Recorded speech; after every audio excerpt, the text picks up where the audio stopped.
샬롬, 우리 사랑하는 사랑부 가족들 반갑습니다. 오늘도 하나님의 말씀인 성경을 탐독하고 깊이 묵상해서 승리하는 하루가 될 수 있기를 예수님 이름으로 축복합니다. 전도사님과 함께 나눌 말씀은요, 출애굽기 16장 1절부터 21절까지 말씀인데요. 잘 듣고 깊이 묵상해 주시길 바랍니다. 여호와께서 우리를 이집트 땅에서 죽이시는 것이 차라리 더 좋을 뻔했소.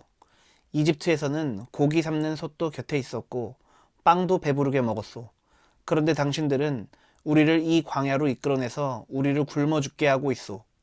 모세와 아론이 모든 이스라엘 백성에게 말했습니다. 저녁이 되면 여러분은 여호와께서 여러분을 이집트에서 인도해내신 분이라는 것을 알게 될 것이요. 내일 아침이 되면 여러분은 여호와의 위대하심을 보게 될 것이요. 여호와께서 여러분이 그분께 원망하는 소리를 들으셨기 때문이요. 우리가 누구입니까? 여러분이 우리를 원망했으므로 그분께서 그 원망 소리를 들으신 것이요. 아멘. 네, 오늘 이 본문의 내용이 심상치가 않죠? 이스라엘 백성들이 이집트에서 노예로 살 때가 훨씬 더 나았다. 지금 이 광야에서 우리가 너무 고생하는 거 아니냐? 이런 볼멘 소리와 원망을 쏟아내고 있지요. 모세와 아론은 하나님께서 우리를 인도하신 것이지, 우리가 그 하나님의 인도하신 가운데 있는 것이지 절대 하나님이 우리를 벌하시려거나 우리를 어렵게 하시려고 인도하신 것이 아니다. 하나님께서는 우리와 새로운 역사를 창조해 나가시고 계시다. 이렇게 이야기하고 있는 것 같아요. 어떤 내용인지 한번 앞에 있는 구절부터 전도사님이 다시 한번 살펴볼게요.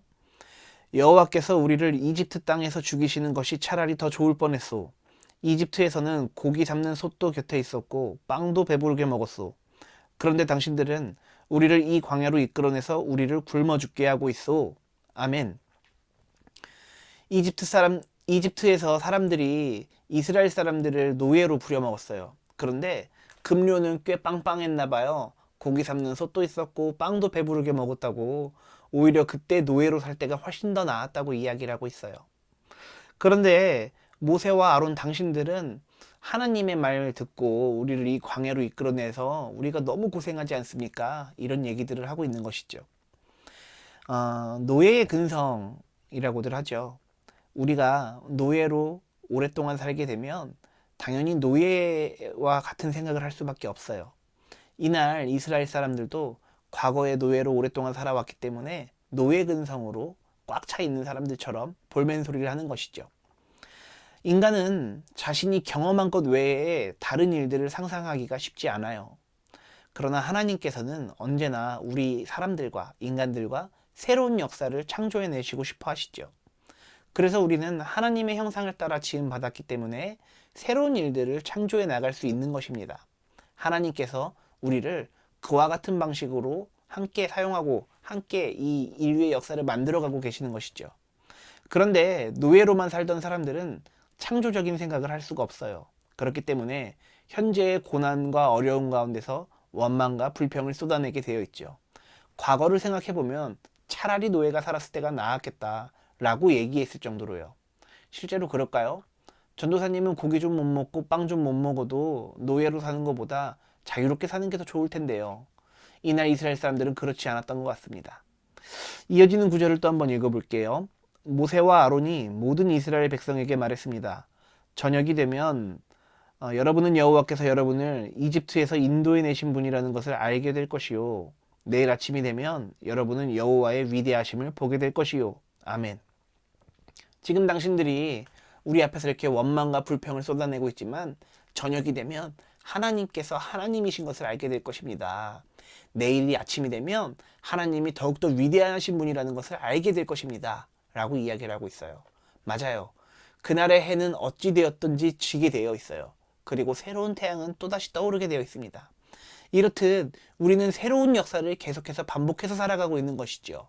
그런데 과거에 매여서 과거에 있었던 일들 때문에 그 과거에 자신이 살아왔던 서사 때문에 새로운 일들로 새로운 창조적인 방향으로 나아갈 수 없다면 어쩌면 우리는 이날 이스라엘 사람들과 같은 노예 근성으로 살아가고 있는지도 모르겠어요. 그렇기 때문에 우리는 날마다 새로워지는 이 세계 가운데서 하나님이 우리를 인도해 나가시는 그런 인도하심을 받고 그런 다스림을 받고 살아가야 될 것이 분명하고요. 날마다 창조적인 일들, 창조적인 생각들, 하나님의 형상대로 살아가기를 애쓰시기를 축복합니다. 그것이 바로 우리 가운데 나타나는 거룩성이죠. 거룩한 것이 종교적인 사람이 거룩한 것이라고 착각하시면 안 돼요. 하나님의 인도하심과 하나님의 통치와 하나님의 다스림에 순종하는 것이 거룩한 사람들일 것입니다. 그런 의미에서 이날의 이스라엘 사람들은 거룩한 모습보다는 자신의 노예였던 모습들을 자꾸 떠올리는 것이죠. 이러한 삶보다는 하나님과 함께 사는 거룩한 삶, 거룩한 동행을 이어나가시기를 예수님의 이름으로 축복합니다. 마지막 구절 한번 읽어볼게요. 여호와께서 여러분이 그분께 원망하는 소리를 들으셨기 때문이요. 우리가 누구입니까? 여러분이 우리를 원망했으므로 그분께서 그 원망 소리를 들으신 것이요. 아멘. 모세의 말이 꼭 맞아요. 하나님 입장 한번 생각해 보시자고요. 하나님이 느끼셨을 감정을 여러분들 한번 생각해 보시자고요. 하나님께서 이스라엘 사람들을 바다까지 갈라가면서 10가지 재앙 내려가면서 바다 가르고 그렇게 이집트에서 노예에서 벗어나게 하시려고 탈출을 시키셨는데 이제 와서 하나님한테 하나님 왜 그러셨습니까? 따져 묻는다면 하나님 입장은 어떨까요? 내 아들이 내 딸이 노예에서 이제야 자유롭게 되었는데 자유한 인생이 불만이라고 불평과 불만을 쏟아내고 있으면 하나님 마음은 좋지 않으실 것 같아요. 모세의 말처럼 우리가 하나님이 하나님이신 것을 생각해 보시고 하나님이 우리를 여기까지 인도하셨다라는 사실을 기억해내시고 또한 앞으로도 하나님이 우리와 함께 하실 것이라는 것을 인정하고 신앙으로 고백하는 사람들이라면 하나님께 불평불만을 할 수 없는 노릇이겠죠. 그러나 이날의 이스라엘 사람들은 어땠을까요? 굉장히 불평불만이 심했을 겁니다. 성경에 기록된 것만 이 정도인데 성경에 기록되지 않은 건 어떻겠어요? 하나님 마음 참 아프셨을 것 같아요. 우리가 인생 살면서 하나님의 인도하심 따라서 여기까지 왔다고 고백을 하죠. 그러나 오늘 당장 어려운 상황에 대해 있어서 우리는 불평과 불만을 쏟아낼 때가 있습니다. 당장의 눈앞에 있는 어려움보다 우리와 함께 하셨던 그리고 앞으로 함께 하실 주님을 찬양하시고 그 소망으로 오늘 하루 승리할 수 있기를 예수님의 이름으로 축복합니다. 네, 전도사님이 기도할게요. 기도는 주님 그렇습니다. 당장의 어려움과 고난보다 하나님과 함께할 영화로운 미래가 우리에겐 소망이 되게 하여 주시옵소서.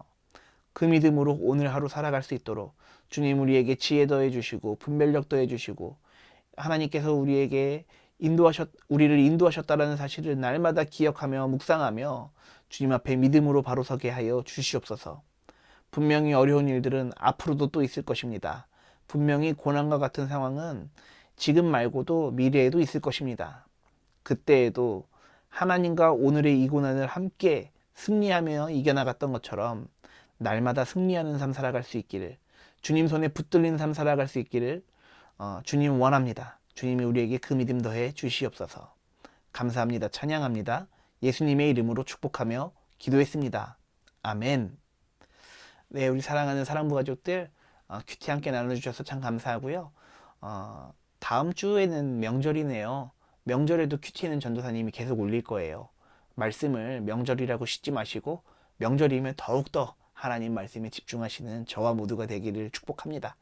그러면 우리 사랑하는 사랑부 가족들 내일도 작은 큐티로 다시 만나도록 해요. 사랑부 가족들 사랑합니다. 안녕.